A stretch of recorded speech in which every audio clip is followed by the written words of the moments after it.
ሰላም እንዴት ናችሁ? ውድ የኢትዮ 13 ቤተሰቦች እንደምን አላችሁ? ሰላማችሁ ይብዛ። ዛሬ ደግሞ ይዤላችሁ የመጣሁት በአዲሱ በሽታ ማርበርግ ቫይረስ በተባለው በሽታ መከላከያዎቹን ማንነቱንና እንዴት ነው ሊተላለፍ የሚችለው የሚሉትን ይዤላችሁ መጥቻለሁ። እስከ መጨረሻው ተከታተሏቸው። አሁን ቀጥታ ወደዛው እንገባለን። የማርበርግ ቫይረስ በሽታ ምንድን ነው? አራት ዋና ዋና ነጥቦችን እናያለን። በዚህ ላይ አራት ዋና ዋና ነጥቦችን ካነሳን ስለ በሽታው ምንነት፣ ማንነት፣ እንዴት ይተላለፋል የሚለውን እናውቃለን ማለት ነው። የመጀመሪያ የምናየው ማንነቱና መደቡን ነው። ሁለተኛ የምናየው መነሻና ስርጭቱ ምንድን ነው ወይንም መተላለፊያ መንገዶች እንዴት ናቸው የሚለውን እናያለን። በሶስተኛነት በሽታው ሂደትና ምልክቶቹ ምንድን ናቸው የሚለውን እናያለን። በአራተኛነት የምናየው ግን ሕክምናና መከላከያው ምንድን ነው፣ ማርበርግ ቫይረስ እንዴት እንከላከለዋለን የሚለውን እነኚህ በዋነኛነት የምናያቸው ትኩረት አድርገን የምናያቸው ናቸው ማለት ነው። እስኪ ማርበርግ ምንድን ነው፣ እሱ ማን ነው የሚለውን እንይ። ማርበርግ ቫይረስ ምንድን ነው፣ ከየት ነው የመጣው የሚለውን እንይ።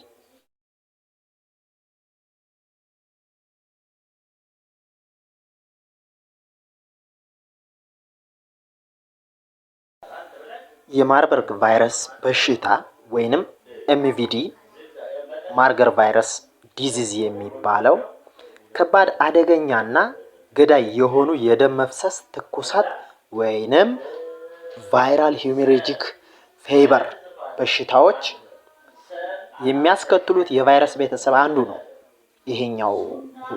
ይሄኛው ቫይረስ ማለት ነው። ለመጀመሪያ ጊዜ በጀርመን ማርበርግ ከተማ በ1967 ዓ.ም ነው የተገኘው። እስኪ ማንነቱና መደቡን እንይ። ማርበርግ ቫይረስ የፍሉ ቫይረስ ቤተሰብ ነው። ፍሉ ቫይረስ ቤተሰብ ነው። ይህ ቫይረስ ከኢቦላ ቫይረስ ጋር በአንድ ቤተሰብ ውስጥ የሚመደብ ነው። በምልክቶቹና በከፍተኛ ሞት መጠን ያመሳስለዋል። አንድ አይነት ዝርያ ነው። ካልታከመ ገዳይነቱ በጣም ከፍተኛ ነው።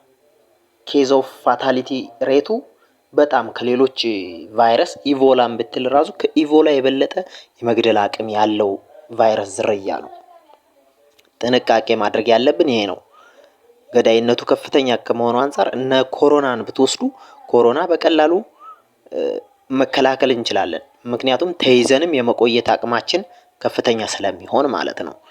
ይሄኛው ግን በጣም ገዳይ ነው። ያዘ ማለት የመግደል አቅሙ ፋታሊቲ ሬቱ በጣም ሀይ ነው።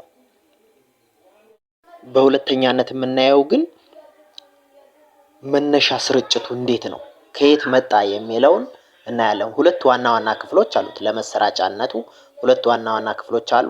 ተፈጥሯዊ እና ተፈጥሯዊ የሚባለው ሪዘርቨር ነው። ሁለተኛው ግን ከሰው ወደ ሰው የመተላለፊያው ነው። እስኪ አንደኛውን እንየው።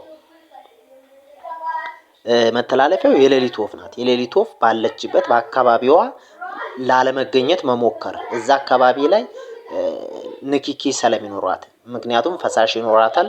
በሰገራ፣ በሽንት፣ በምራቅ በመሳሰሉት ልታስተላልፍ ትችላለች ማለት ነው። ከሷ እንትን ማድረግ ነው። ይሄ ተፈጥሯዊ ነው። በቃ ከአካባቢው የምናገኘው። ሁለተኛው ግን ከሰው ወደ ሰው ነው። ከሰው ወደ ሰው የሚተላለፈው በንኪኪ ነው። ሁለቱም ጋር በንኪኪ ነው። ግን ይሄኛው ከሰው ወደ ሰው ነው። በደም ሊሆን ይችላል የሚተላለፈው፣ በደም ሊሆን ይችላል፣ በምራቅ ሊሆን ይችላል። አካባቢያችን ካሉ ሰዎች በደም፣ በምራቅ፣ በሽንት ሊሆን ይችላል፣ በሰገራ ሊሆን ይችላል፣ በትውከትና ሌሎች ሚስጥራዊ ፈሳሾች የምንላቸው ከወንድም ወይንም ከሴት የዘር ፈሳሾች ሊተላለፍ ይችላል። እነኚህ መተላለፊያ መንገዶች ናቸው። እስኪ በሶስተኛነት የምናየው ደግሞ የበሽታው ሂደትና ሕክምናውን ማወቅ አለብን ማለት ነው። ኢንኩቤሽን ፔሪዮዱ ከ2 እስከ 21 ቀን ባለው ኢንኩቤሽን ፔሪዮዱን ያሳያል በሽታው። እስኪ ደረጃ በደረጃ እናያቸው። ከ1 እስከ 5 ቀን ባለው ምን አይነት ምልክቶች አሉት? የተለመዱ ምልክቶችና ከፍተኛ ደረጃ ያለው ምልክቶችን እናያለን ማለት ነው። የተለመዱ ምልክቶች የሚባሉት ከፍተኛ ራስ ምታት ያጋጥማል፣ ከፍተኛ ትኩሳት ያጋጥማል፣ የጡንቻና የጀርባ ህመሞች አሉ፣ አጠቃላይ ድካም የመሳሰሉት፣ ኃይል ማጣት የመሳሰሉት በተለመዱ ምልክቶች ነው። በከፍተኛ ምልክቶች ደግሞ ከባድ የሆነ የሆድ ህመም ይኖራል፣ ማቅለሽለሽ እና ተቅማጥ የመሳሰሉ በሽታዎች ምልክቶችን ያሳያል። በዚህኛው ከ5 እስከ 7 ባሉ ቀናት ግን ተቅማጥና ትውከቱ ይባባሳል። ከፍተኛ የደረት ህመምና የጀርባ ህመሞች እነዚህ እየተባባሱ ይሄዳሉ። ድካምና የኃይል ማጣት፣ ግራ መጋባት የመሳሰሉት ይከሰታሉ። በከፍተኛ ደረጃ በዚህ እርከን ስናይ የደረት ህመም አለ፣ የሰውነት መድረቅ ያጋጥመናል ማለት ነው። ከ7 እስከ 21 ቀን ባለው ግን በሰውነቶቻችን ቀዳዳዎች በሙሉ የደም መፍሰስ ያጋጥማል። በጆሮ፣ በአፍንጫ በመሳሰሉት ቀዳዳ ባላቸው በሙሉ የደም መፍሰስ ስሜት ይታያል፣ በተለመዱ ምልክቶች ማለት ነው። በከባድ ደረጃ ሲደርስ ግን ማልቲፌለር ኦርጋን ያጋጥማል። ሰውነቶቻችን አካላት በሙሉ ይወድቃሉ፣ ውድመት ያጋጥማል። በአራተኛ ነጥብ የምናየው ግን ህክምናና መከላከያውን ነው። ህክምና በአጭሩ መድኃኒት የለውም። ማርበርግ ቫይረስ እስካሁን መድኃኒት አልተገኘለትም። ህክምናው ግን ድጋፍ ሰጪ የሆኑ ህክምና ይደረጋል ማለት ነው።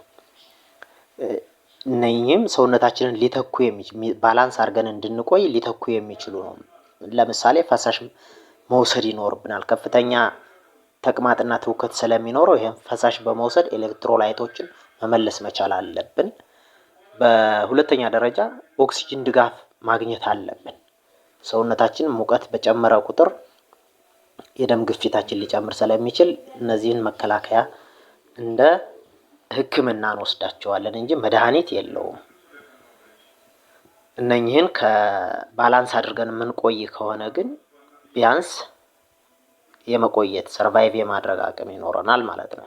መከላከያ መንገዶችን ደግሞ የማርበርግ ቫይረስ መከላከያዎቻችን 4 ነጥቦችን እናያለን። ለመከላከያ አንደኛ የሌሊት ወፍ ንክኪን ማስወገድ አለብን። ንክኪውን ካስወገርን ሌሊት ወፍ የምትባለው ግድ የሌሊት ወፍ የምንላት የሌሊት ወፍ የምንላላት ሆነች ፍራፍሬ በል ነች። በሁለተኛ ደረጃ የምናየው የግል ንጽህና ፐርሰናል ፕሮቴክቲቭ ኢኩዊፕመንትን መጠቀም አለብን። ሶስተኛ ንጽህና መጠበቅ አለብን። እጅ መታጠብ ምናምን፣ ደህንነቱ የተጠበቀ ቀብር ስነ ስርዓት ማድረግ አለብን። በአራት ደህንነቱን የጠበቀ ቀብር ስነ ስርዓት ማለት በማርበርግ ቫይረስ የሞተ ሰው ካለ ቅርብ ቤተሰብ ዘመዶች ያው አቅፎ የማልቀስ ልምድ ስላለ እንደዛ እንዳያደርጉ የሚለውን ነው እንጂ ሌላ አይደለም። በአምስተኛ የምናየው ግን አንድ ሰው በማርበርግ ቫይረስ የሞተ ካለ ወይንም አካባቢ ላይ እንትን ካለ ሪፖርት ማድረግ እና አካባቢ ላይ ያሉ ሰዎችን ቫይረሱ እንዳይዛመት ወደ ኳራንታይን ገብተው ምርመራ እንዲያደርጉ የበሽታውን ስርጭት መግታት እኒህን ነው በቃ በዋናነት ማድረግ ከቻልን ቫይረሱ እንዳይዘመት አድርገናል ማለት ነው። ይህን ይመስላል። ስላዳመጣችሁኝ አመሰግናለሁ። ሀሳብ አስተያየት ካላችሁ ያው ኮሜንት ሴክሽን ላይ ጻፉልኝ።